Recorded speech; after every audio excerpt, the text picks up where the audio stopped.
What's up everybody, once again my name is Matt, and welcome back to Let's Play Super Mario Galaxy. In the last episode we beat the game completely, but in this episode we have one thing to do. We need to check out the library. I made mention of it a few times in the main LP, but I never actually got around to showing it off, and that's what this bonus episode is for, so without further ado, let's check it out.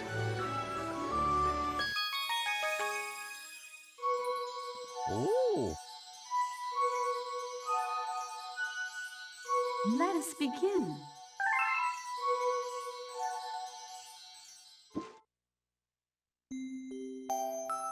Chapter 1. The Celestial Duo.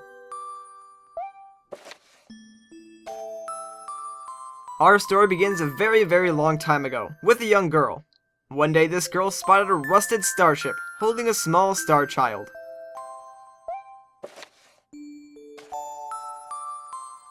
"What's your name? Are you lost?" the girl asked the star child. "I'm Luma, and I'm waiting for Mama. She's coming for me in a comet," said the star child, who had been waiting day and night.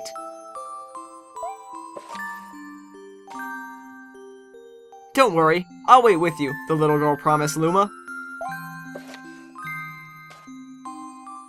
At nightfall, the little girl borrowed her father's telescope and peered into the night sky. She looked and looked, but saw nothing. Hours turned into days, and then years, but still, the sky revealed nothing. Finally, the little girl sighed and said to Luma, "If we stay here looking much longer, I'll be an old lady soon."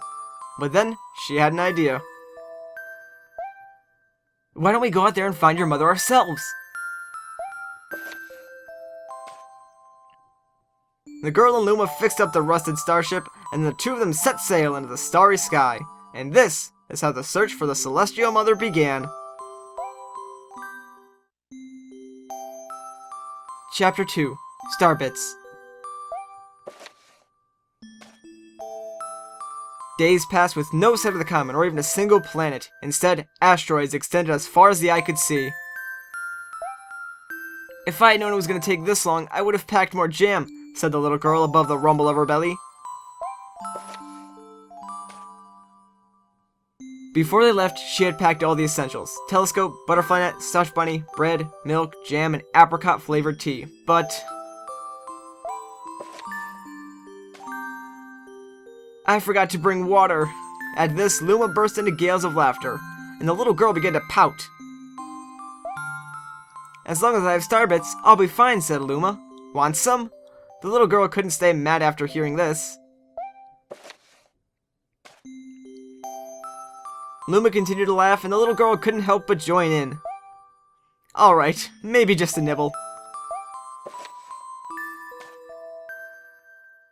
Leaning far out of the ship, the pair began to collect starbits with the girl's net. They almost fell out a few times, but they kept on collecting. The starbits tasted like honey. Chapter 3. The Comet. A beam of light pierced through the ship's window.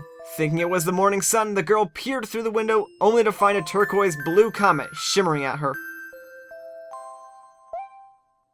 The little girl shook the sleeping Luma awake and shouted excitingly, "We have to go to that comet!"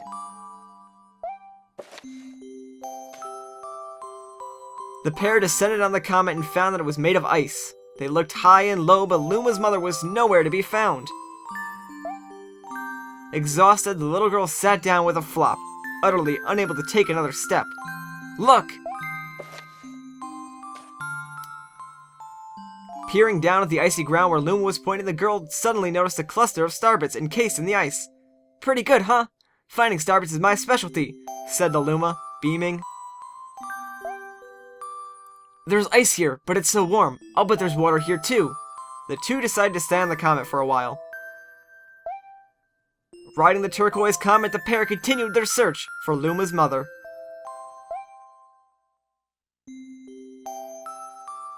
Chapter 4. The Dream. One night, the girl dreamed about her own mother. "Where are you going?" she asked her mother's retreating back.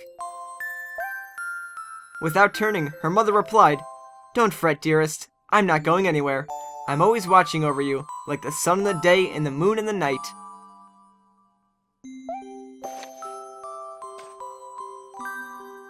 A wave of sadness washed over the girl.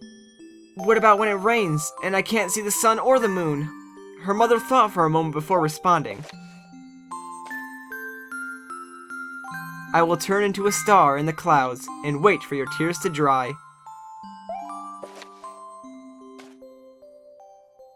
When she awoke, the girl's face was damp with tears. You have starbits in your eyes, said the Luma to the girl. Wiping her face, the girl replied, These are tears, not starbits. I'm crying because I'll never see my mother again. At this, Luma began to cry too. Mama, oh mama. The pair traveled through the starry skies, and though they encountered many other comets, not one of them held Luma's mother. Luma was despondent. Now, Luma, the rain clouds won't go away if you keep crying, the girl said, giving Luma a squeeze. I'll give you a present if you stop. The girl closed her eyes and said gently, I'll take care of you. With these words, she felt a small spark in her heart. Chapter 5. Home. The kitchen will go here, and the library will go over there, the girl said busily to herself. We'll put the gate here. Ever since the girl took Luma under her care, she'd been bustling about at a feverish pace. It's a lot of work, but it's worth it to make a happy home. It turned out that starbits weren't the only things buried in the ice. There were tools and furniture unlike anything they had ever seen, and the girl used them to build a home.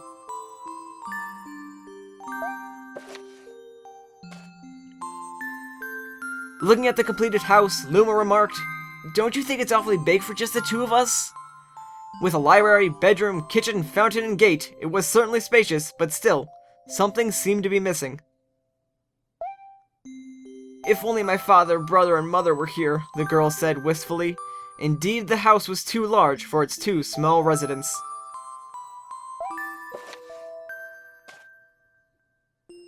That night, clutching her favorite stuffed bunny close to her heart, the girl fell asleep in the starship. Chapter 6. Friends. Then one day, while the girl sat sipping tea, a tiny apricot-colored planet appeared on the horizon. From the planet, another Luma of the same color emerged. Do you two know each other? The girl asked the two Lumas gleefully. Despite the girl's excitement, they seemed uneasy.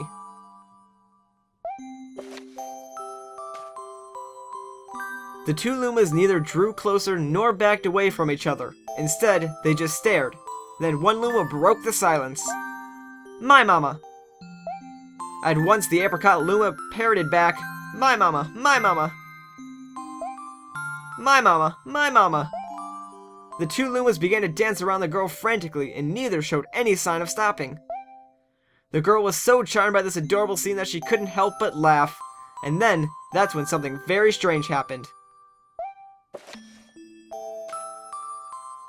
Suddenly, more Lumas began to pop out from the apricot planet. They were different colors, but they all shouted the same thing. My mama! My mama!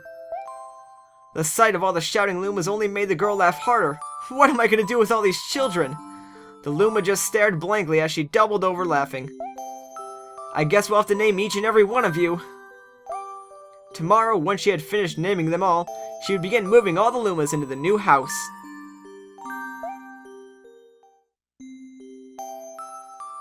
Chapter 7. The Telescope. After seeing their 100th comet, a sudden thought popped into the girl's head. I wonder if my home planet is still as blue as it was. That's when she remembered her father's telescope. Peeking into the telescope, a tiny blue dot floated into sight. It was smaller than a starbit. How strange! It's so far away, but it feels so close. She twisted the knob of the telescope, and the blue dot grew until she could make out a grassy hill, dotted with flowers.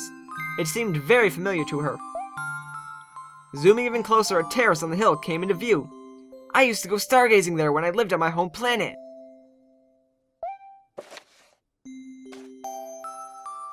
She remembered rubbing the sleep out of her eyes as she followed her father up that hill to look at the stars.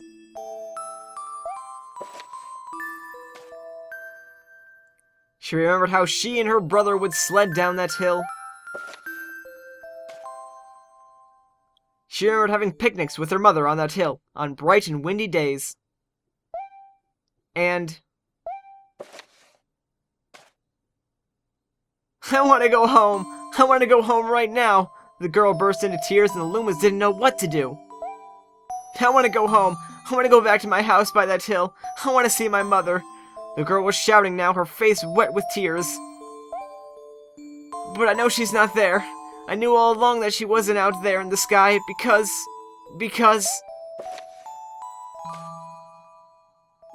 she's sleeping under the tree on the hill. The girl's cries echoed through the stars, and a hush fell over the area.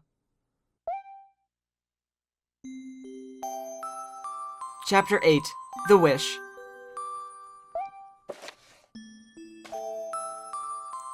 Though usually quite cheery, one day the girl became sad again.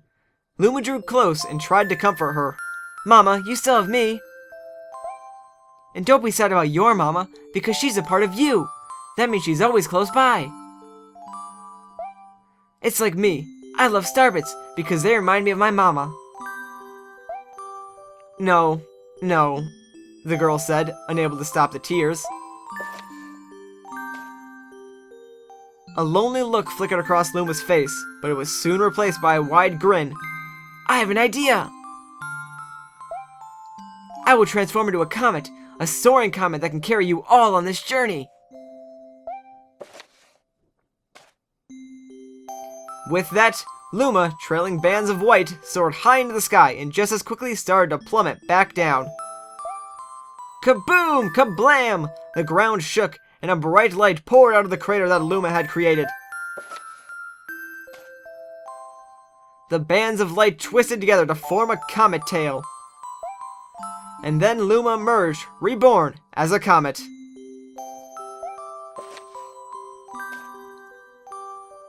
The girl could scarcely believe her eyes. But how? She kept asking.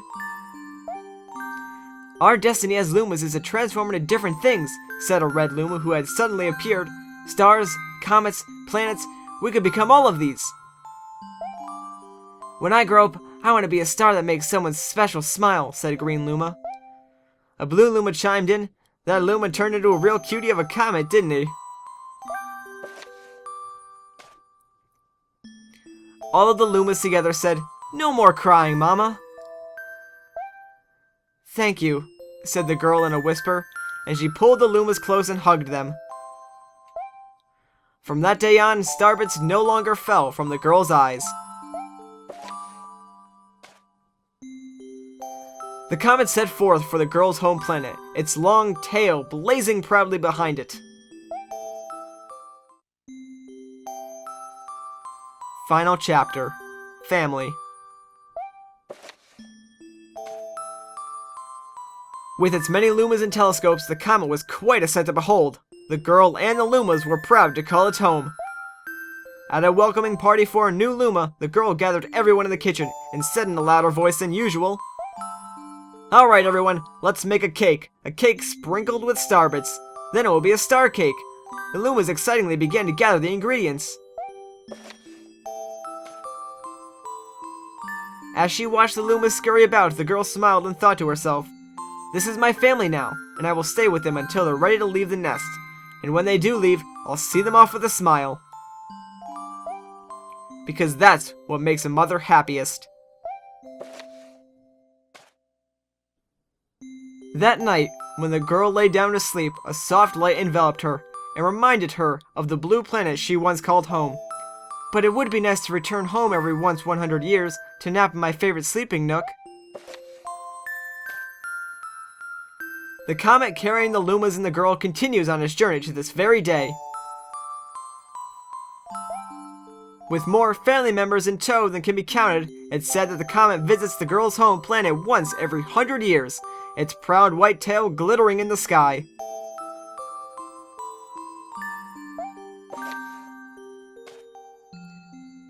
The end.